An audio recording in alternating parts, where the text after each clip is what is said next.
जी, तो last video में हमने सर्वर को ज्वाइन किया था। जैसे कि आप देख सकते हैं मैं ज्वाइन हूँ। अब मैंने ये करना है कि अपने आप को एडमिन बनाना है, एडमिनिस्ट्रेटर। तो उसके लिए आपको चाहिए होती है अपनी स्टीम आईडी। जिस अकाउंट से आप लॉगिन करके सर्वर में ज्वाइन किया आपने, वो वाली उसकी आईडी चाहिए। तो मेरी यहाँ पे ये दी हुई है, तो मैं ऐसे करूंगा कि इसको कॉपी कर लूंगा। यहाँ से कॉपी कर लेने के बाद अब मुझे देनी है दो किस्म की आईडी होती है, ऑनर आईडी होती है और एक मॉडरेटर आईडी होती है। तो मैं ऑनर हूँ तो मैं ऑनर दूंगा, OWNER ID स्पेस दे के इसको सेव करेंगे। स्पेस दे के आगे जो मेरा नाम वगैरह है वो मैं रखना चाहूँ वो रख सकता हूँ।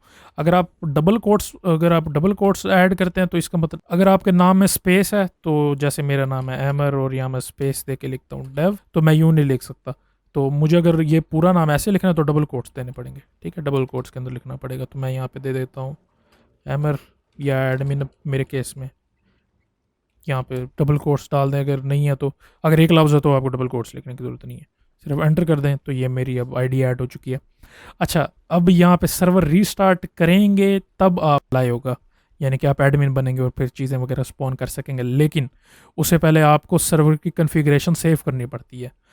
यहाँ पे आपने लिखना है server dot right CFG, server dot right configuration. Enter करेंगे तो ये कॉन्फ़िग सेव हो चुकी है। अब आप इसको सेफली जो है वो सर्वर को रीस्टार्ट कर सकते हैं।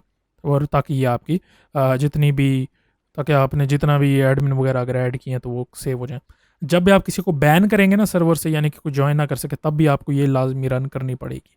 ठीक है, जब मैं इसको रीस्टार्ट कर लेता हूँ, यहाँ पे आप लिखें रीस्टार्ट, या यहाँ पे पहले लिख दें सर्वर सर्वर डॉट सेव, ताकि ये फाइल्स जितना भी अभी तक काम हुआ है सर्वर में सेव हो जाए। अब यहाँ पे आप रीस्टार्ट लिख दें, बस सिंपल। अब ये देखें, ये सर्वर कह रहा है 300 सेकंड में स्टार्ट होगा। मैं इसको भी करना चाहता हूँ तो मैं दोबारा आरकॉन ओपन करूँगा। ये आरकॉन है यहाँ पे, यहाँ मैं करूँगा रीस्टार्ट स्टार्ट, यहाँ पे मैं लिख दूंगा 3, तो ये 3 सेकंड के अंदर रीस्टार्ट हो जाएगा। ये देखें सर्वर रीस्टार्ट। अभी मैं किक हो जाऊँगा, ये मैं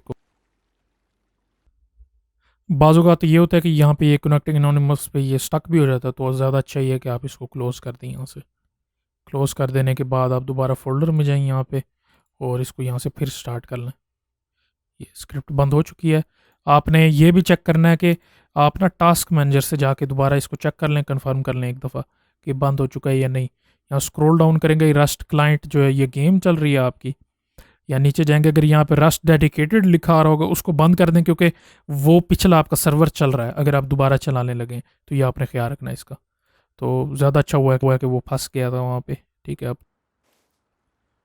ये हम ज्वाइन हो चुके हैं। अब हम यहाँ F1 दबा के और यहाँ पे जाके कोई चीज़ स्पॉन करते हैं तो ये देखिए हमारे पास स्पॉन हो रही है। इसका मतलब है कि अब हम सर्वर के एडमिन हैं।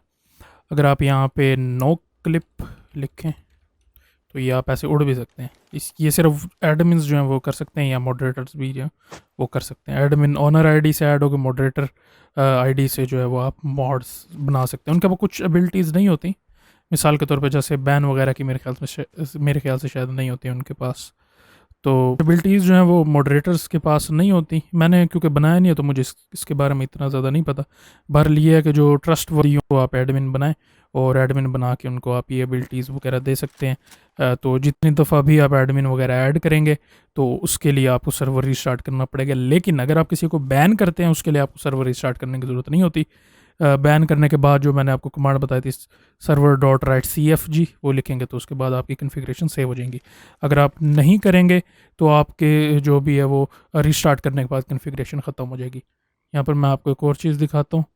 अगर मैं जो यहाँ पे ओपन करूँ इसकी फाइल्स में जाके, आप यहाँ पे जो सर्वर है सर्वर 1 है हमारा, यहाँ पे आके CFG में जाएँ तो ये देखें बैन्स सर्वर ऑटो, और यहाँ पे यूज़र्स। अगर मैं इसको ओपन करता हूँ यूज़र्स को, तो यहाँ पर मेरी आईडी जो जो मैंने सेव की थी वो यहाँ पे दी हुई होगी, ये देखें।